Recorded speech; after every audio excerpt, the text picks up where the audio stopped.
আসসালামু আলাইকুম। আমি এখন একটা গল্প বলবো, নিজের সাথে মিলিয়ে দেখেন। গল্পের নাম সাদা কাফনের গল্প। একটি নীরব স্মৃতি যা মৃত্যুর আগে জীবনকে চোখে আঙুল দিয়ে দেখিয়ে দেয়। তখন 2:01 হাসপাতালের করিডোরে নিস্তব্ধতা। একটা বাতি জ্বলছে, বাকিগুলো নিভে গেছে। আমি বসে আছি এক প্লাস্টিক চেয়ারে, চোখের পাতা ভারী, কিন্তু ঘুম নেই।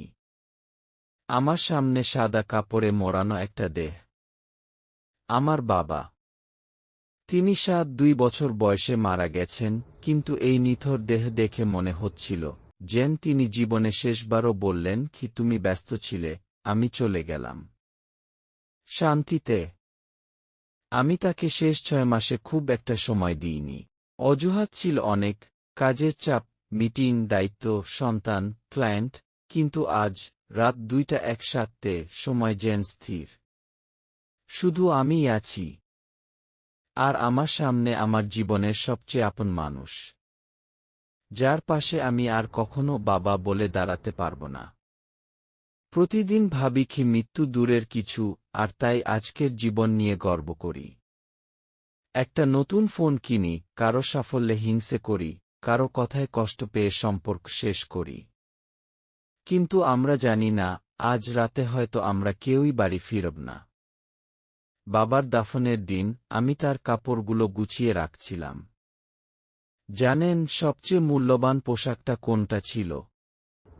না না, না কোনো স্যুট, না কোনো শার্ট।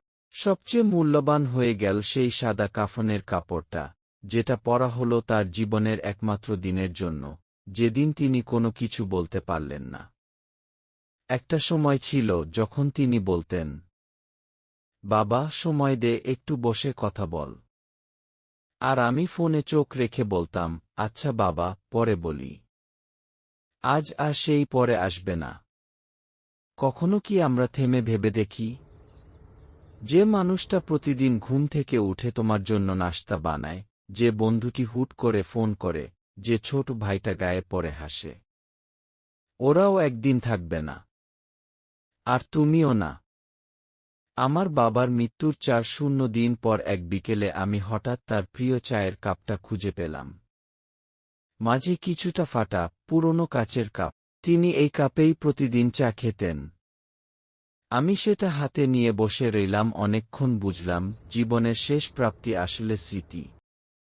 আর সব জিনিস কি, টাকা, গাড়ি, সোফা, ফোন, ঘড়ি, সবকিছু পড়ে থাকে, শুধু তুমি আর তোমার সময় চলে যায়। অদ্ভুত এক শিক্ষক। সে কাউকে বলে না, তোমার এখন পড়ার সময়। সে হঠাৎ ক্লাসে ঢুকে চুপ করে দাঁড়িয়ে থাকে। আর যখন সে বলে, চলো, তখন আর কারো কিছু বলার থাকে না। প্রিয় শ্রোতা, তুমি এখন যে কফিতে চুমুক দিচ্ছ, যে বিছানায় শুয়ে আছো, যে ফোনে স্ক্রোল করছো, হয়তো এগুলোই জীবনের শেষ সময়। আমরা দুনিয়াকে ঠিক যতটা গুরুত্ব দিচ্ছি, মৃত্যু ততটা সময় দিচ্ছে না। মানুষ তার জীবনে অনেক কিছু গড়তে পারে, সাফল্য, সম্মান, সংসার।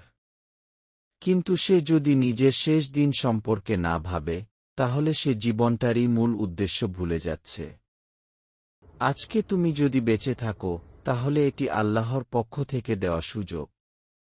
নিজেকে গুছিয়ে নেওয়ার, আপনজনকে ভালোবাসার, ক্ষমা চাওয়ার, অভিমান ভাঙানোর।